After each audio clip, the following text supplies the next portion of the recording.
আমাদের সবার জীবনে হয়তো এমন একজন মানুষের স্মৃতি থাকে যাকে আমরা কখনো মন থেকে মুছে ফেলতে পারি না। সেই মানুষটার নাম হয় অতীত কিংবা প্রাক্তন। তীব্র ভালোবাসার পরও প্রচণ্ড আঘাত দিয়ে যখন প্রিয় মানুষটা ছেড়ে চলে যায়, তখন আমরা তাকে প্রাক্তন বলে আখ্যায়িত করি। কিন্তু আমরা এটা ভুলে যাই, সবার প্রাক্তন হওয়ার যোগ্যতা থাকে না। কেউ কেউ শুধু নামে মাত্রই প্রাক্তন থেকে যায়। প্রাক্তন শব্দটায় একটা সম্মান থাকে, একটা মায়া থাকে, ভালোবাসা থাকে। প্রাক্তন তো সেই হতে পারে যাকে অনেক বছর দেখা হলেও যেন গর্ব করে বলা যায় কোনো একদিন মানুষটা আমারই ছিল, যেন ঘৃণায় মুখ ফিরিয়ে নিতে না হয় অন্য সবার মতো। অথচ সবার প্রাক্তনের মাঝে এসব সম্মান, মায়া, ভালোবাসা কিছুই থাকে না। কারো প্রাক্তনকে ঘিরে থাকে শুধুই একরাশ ঘৃণা।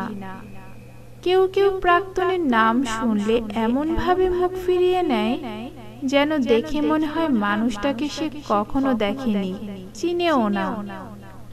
জীবনে প্রাক্তন থাকা অস্বাভাবিকের কিছু নয়, কিন্তু অস্বাভাবিক তখনই হয় যখন প্রাক্তনের নামের মানুষটা জীবনের জন্য অনেক বড় ক্ষতিকর হয়ে দাঁড়ায়। নিজ থেকে চাইলেও তখন শুধুমাত্র প্রাক্তনের জন্য অনেক কিছু স্বাভাবিক হয় না।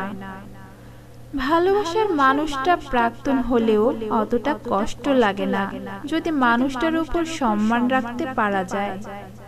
হাতের রেখায় মানুষটা থাকলে ঘুরে ফিরে একদিন ঠিকই চলে আসবে, কিন্তু সম্মান ক্ষুণ্ণ হলে মানুষটা চাইলেও তাকে আর মনে স্থান দেওয়া যায় না।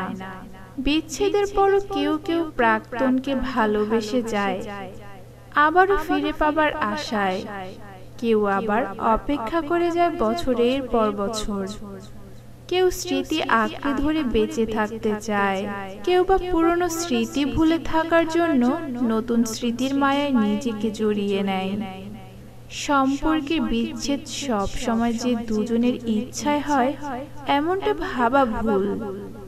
অনেক সময় একজন তার নিজের ইচ্ছায় সম্পর্ক থেকে বেরিয়ে আসতে চায়, তখন অপর মানুষটার মেনে নেওয়া ছাড়া কিছুই করার থাকে না। মানুষটার উপহার হিসেবে পেয়ে যায় এক অভিশপ্ত প্রাক্তন।